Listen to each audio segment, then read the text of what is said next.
Nick, down here at your gym, precise, accurate training. And I was just thinking, I was listening to you, giving a bit of coaching advice there, and he was talking, he was like, pat, pat, pat, put it out, and I was thinking, was it from that? Well, no, it's not. It's not as inventive as that. Much more better tribute to that, isn't it? Go on, you explain. Well, in Leeds we was fortunate to have a plethora.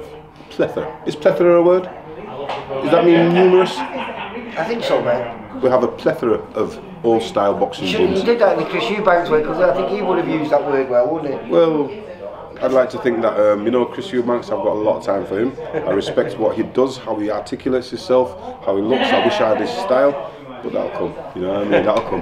No, but back in the day, there used to be loads and loads of amateur boxing clubs all over the place.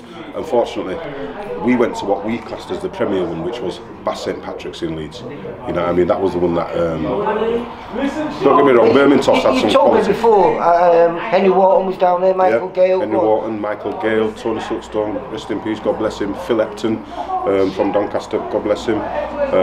Denzel Brown, cruiserweight, boxed for the British title. Ron Hopley. I'll name all these names. I'm not scared to name these names because they're part of our past.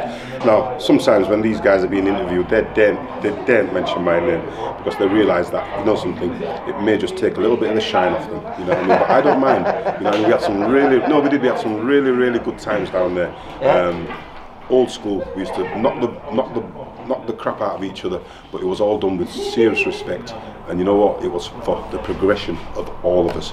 You know what I mean? Most people know you as part of the Unusual Suspects, the Josh Warrington team, and you've been part of Josh's team for what, quite a few years now? Quite a few years, since as soon as he won that first major title, which was the Commonwealth, came on board. Yeah. And I remember I was down, because he's got his own little gym now, just down the road, because you always used to travel down to Jimmy Harrington's, Jimmy James, and all camps were all finished off there. And like I say, I've always seen you around there. We've never really chatted on camera before, so well, with all due respect and no disrespect, there's loads of cameramen out there, isn't there?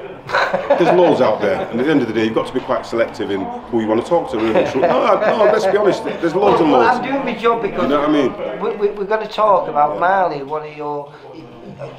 You've worked as part of a team with loads of different people, like I say, most famously with the Josh Warrington team.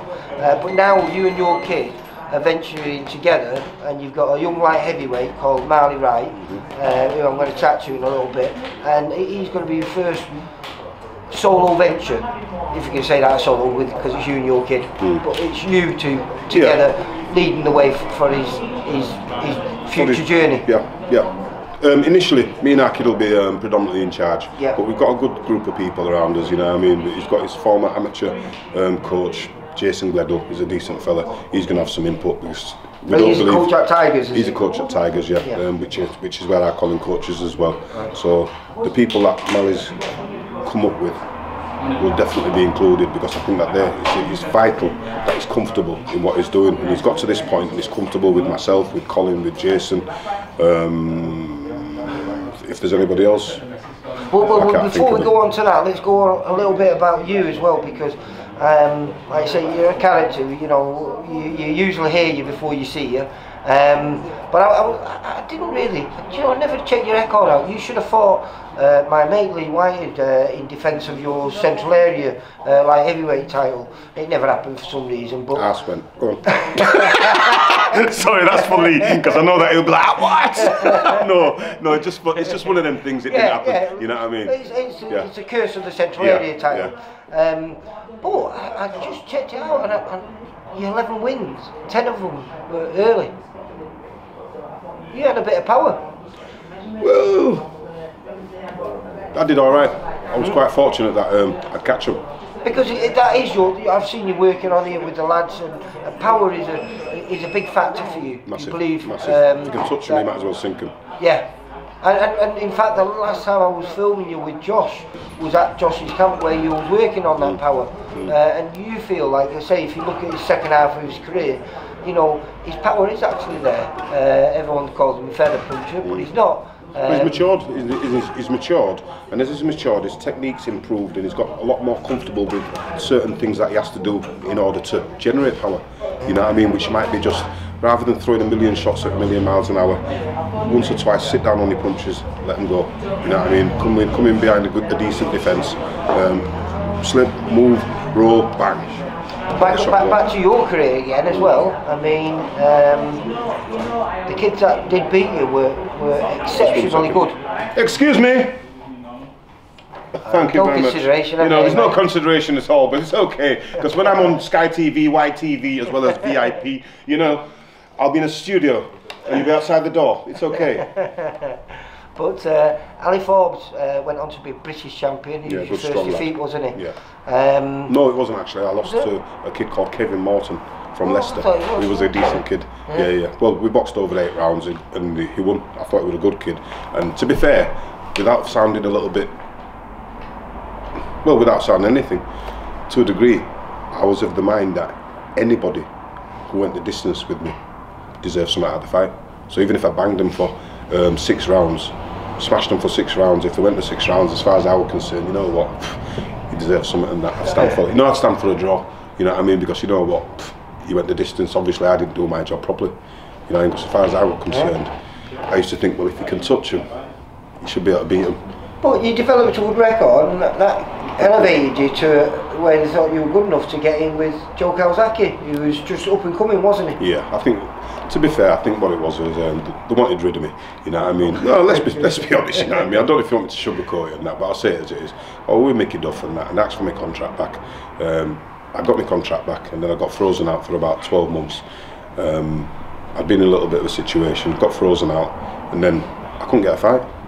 Any of the managers and that approached me and asked me to fight for them, I'd automatically ask them, well, what's your stage, what's your platform, where you going to have me fight? And they'd say, oh, national promotions. And I'm like, well, not being funny, I've just left there. So I'd end up paying you a wage, Mickey Duff a wage more, and then I'd end up with less myself. What's the point in me? I might as well go straight back to him. And anyway, I also wanted my script. Sometimes you've got to have a script in life, you've got to have something.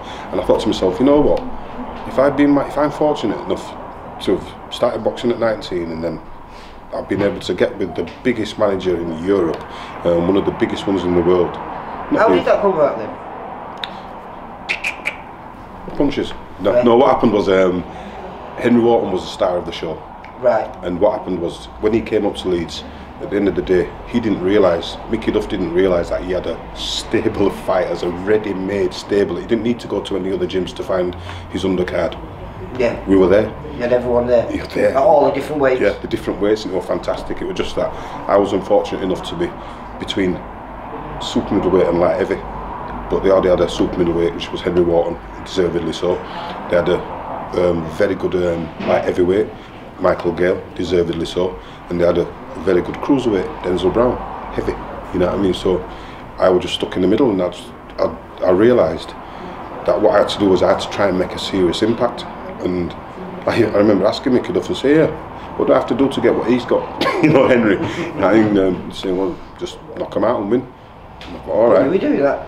No, we're doing that. But I have to admit, I was a little bit inconsistent in preparation and in how I went about and thought about my own boxing. So life got in the way sometimes? Life was in the way before boxing, you know what I mean? The one thing that I realised is that you're going to live first, you know what I mean? Well, then, well, like I say, so you ended up fighting Joe Kawasaki, I think, and you had that cruiserweight, Bruce Scott. Bruce, the Monster Scott. Yeah, and he was.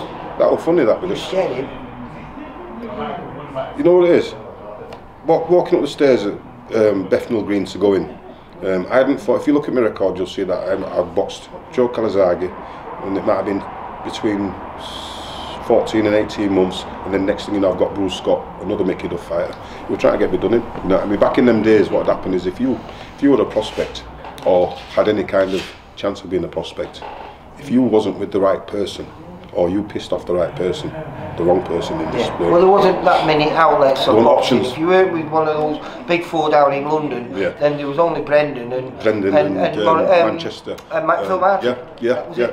And the thing is, the Manchester people are going to look after the Manchester people. The Sheffield people, well, Sheffield, to be fair, did take anybody in. and do anything. With all due respect, you know what I mean? Brendan was good like that. How did you come about, because you won the Central Area at light heavyweight, how did that come about then? Well, what happened is we'd got to a certain point where I'd boxed Joe Calzaghe, and based on the back of that performance, which I didn't think was a good performance actually, it's not one that I'm exceptionally proud of. I'm glad to have shared the ring with him, but I'd love to have had proper preparation so that I could actually give it or get it and be done with it. Because even when I half watch it now and I think to myself, oh, you were knackered as soon as bell went. Oh, well, no, I should have trained. You know what I mean? Just train for a bit and concentrate. But one of the things was, when it comes right down to it. Well, let's see then. Yeah. Was that those, because it was 3 losses back to back, and then suddenly you go on and I think you pick up another win and you win the Central Area and you defend it. Yeah. Was that the little kick up your arse that you said, well look, I'm not... No? No, the kick up my arse was this, and I don't mean it disrespectfully to any other fighter. Nobody. The word champion. You wanted to be a champion? Had to be. Tell you what it is, what I didn't want to do,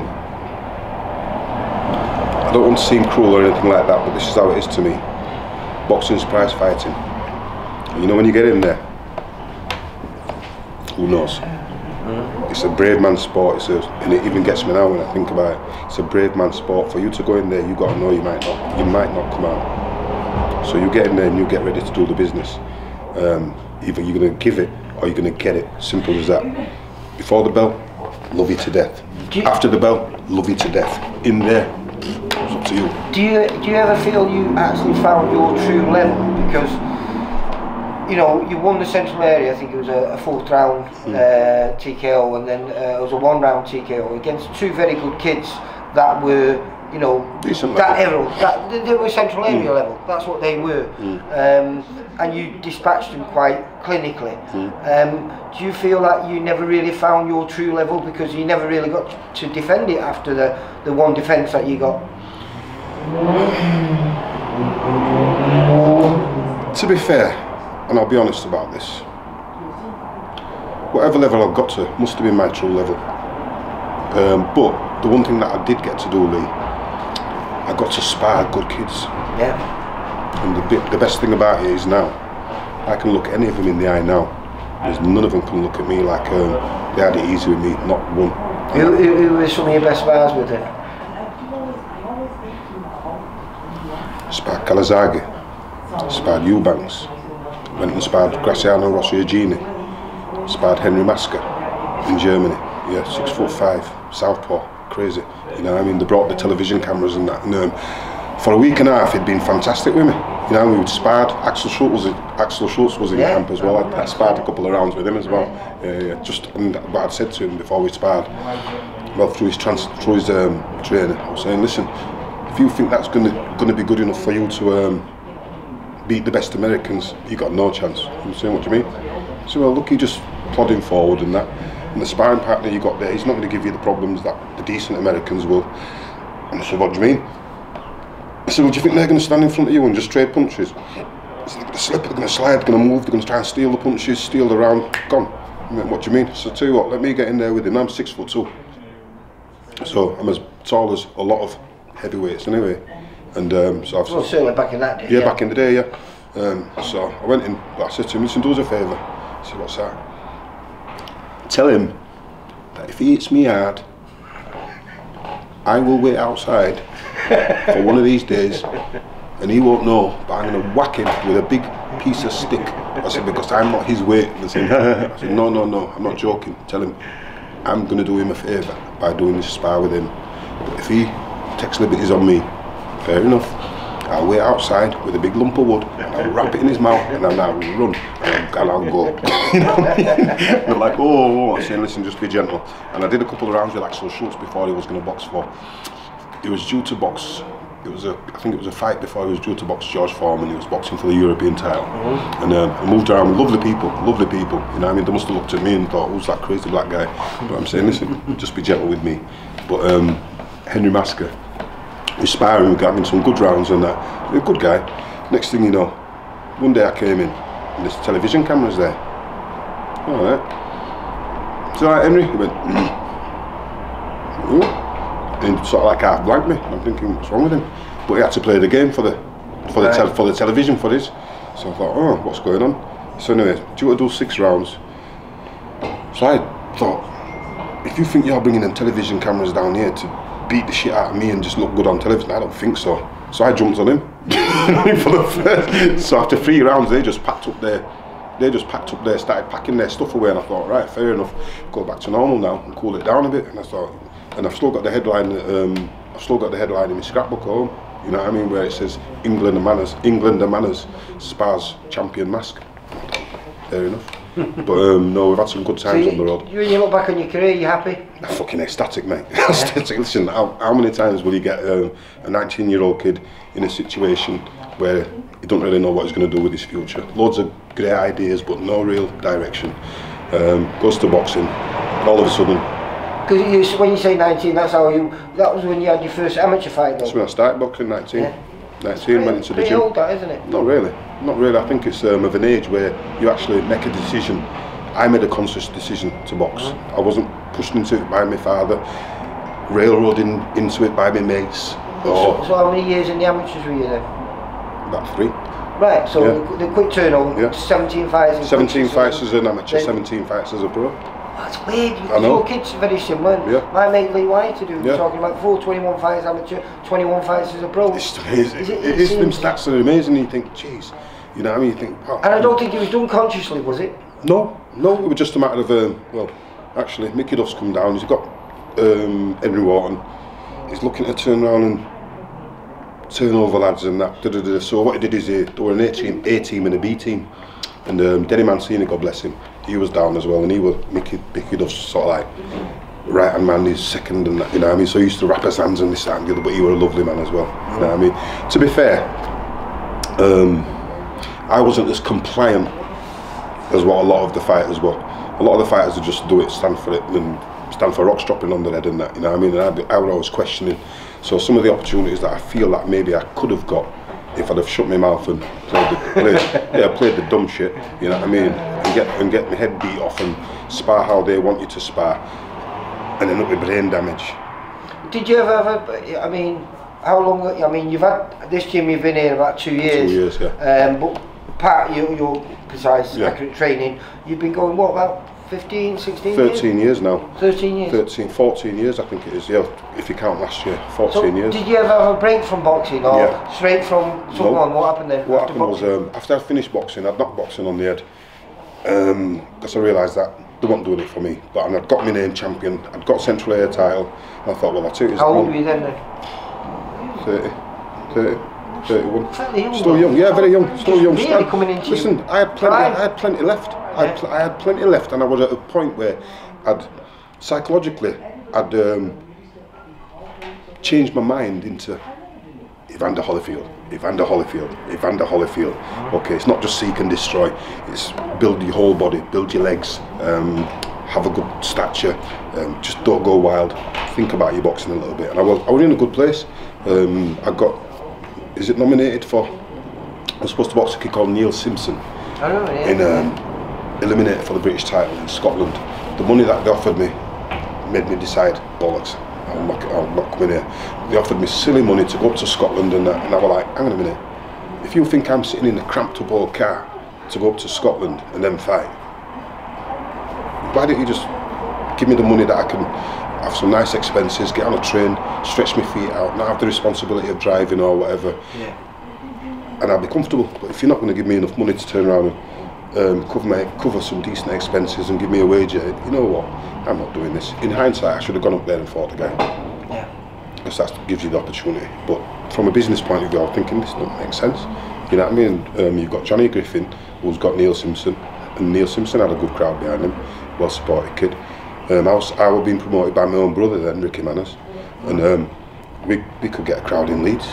You know what I mean? So I was thinking, well, why don't we have this in Leeds or have it in Coventry, Leicester, I think it was from.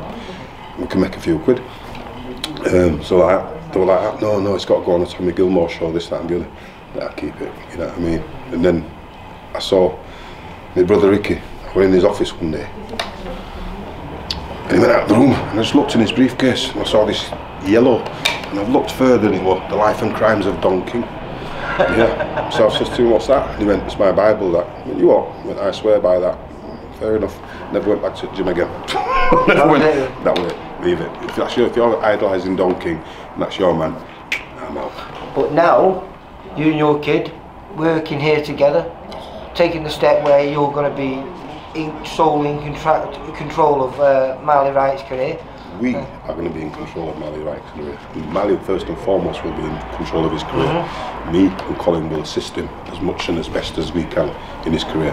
And I'm going to chat to him in a minute, but how good do you think he can be? Because he's got a pretty good amateur record. He's got a very good 29 fights, 27 wins. It's very, listen,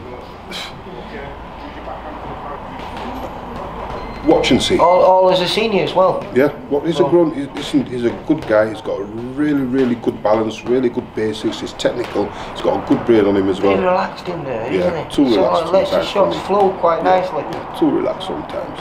Yeah, I mean, I think that's that Jamaican spirit in him. Like, hit him, soon come. Give me a little while. I mean, listen, I'm gonna get him. Let him and Lyndon Arthur get on brilliant. Oh, listen, God, when they spar and that, it's like, hang on.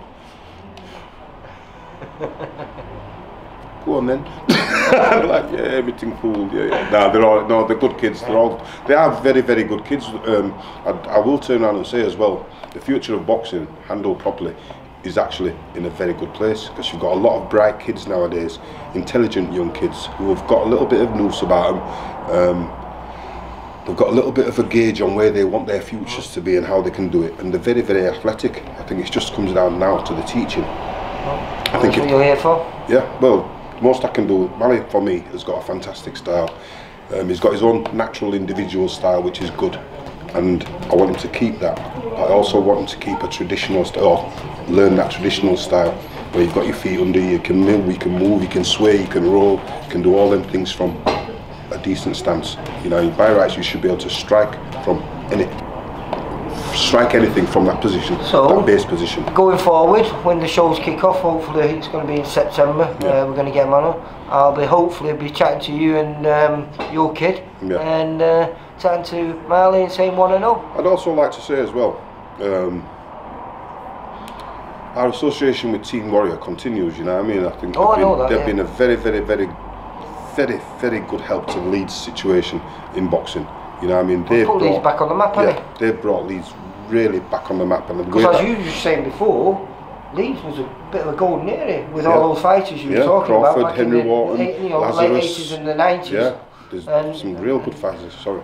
Obviously took a bit of a dive, and then Josh reignited everything. Well, Josh, I'll give him his benefits. He had the hindsight of watching all of us make mistakes.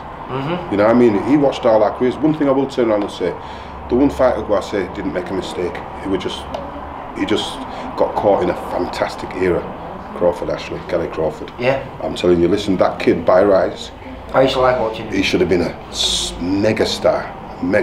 But all it is sometimes. Does he still come round? With Yeah. Yeah, I mean, he's around the place. He's up at. He was. Say again, sorry. Super talent. Oh, he had a real good style, effective style. I remember going down to Wales to support him when he boxed Nicky Piper, and there were a coach full of us, and it were a real horrible atmosphere. Good in a way, you know, but horrible atmosphere, hostile. And we were down there, and we're like, Crawford, listen, you better get him. Is this hence you return the favour to the Welsh fans? Because you didn't have white ball up, didn't you? Oh, listen, we had them. They wouldn't even wear woolly jumpers. I get this. We don't really do sheep. But no, we had. I've got family in Wales. My granddad's down in Wales, Cardiff, and that. You know, what I mean, you know how to. If you can get under someone's skin, you know how to do it. I'm old school. Listen, as far as I'm concerned, we used to go. We'd sneak. If you knew you were fighting somebody and it's somebody local, what you'd do is you go to their boxing gym and you'd open their door a crack and watch them train and go, right, okay, closed door, gone. You know what I mean? Listen, all little bits of kidology, turn off the lights, like when you've got your opponent, go into his own dressing room, take the fuse out of the air conditioning and that, you know what I mean? Simple things like that, you know. Listen, I believe in all that, it's all good fun, and at the end of the day, if your team's around you, they should have sussed everything out. Your team looks after you, you know what I mean? Don't expect us to do that. Well, listen, I'm looking forward to you and your team getting back on to the small hall shows, and like I say, be chatting to you, or you chatting to me more. Well, you know something. It's nice for me to be quiet for once. Well, you know something. When you've got a subject who's articulate and can speak, and is handsome too, you know, I mean, television friendly, Sky TV, BT, all these other platforms. You know, at some point in time, if you need a voice that looks the part, Manners is here. I'm gone. It's a pleasure, mate. Yes, For all boxing info, news and latest interviews, amateur and pro, across the north, click and subscribe. VIP Boxing Promotions. Also Twitter, Instagram and Facebook.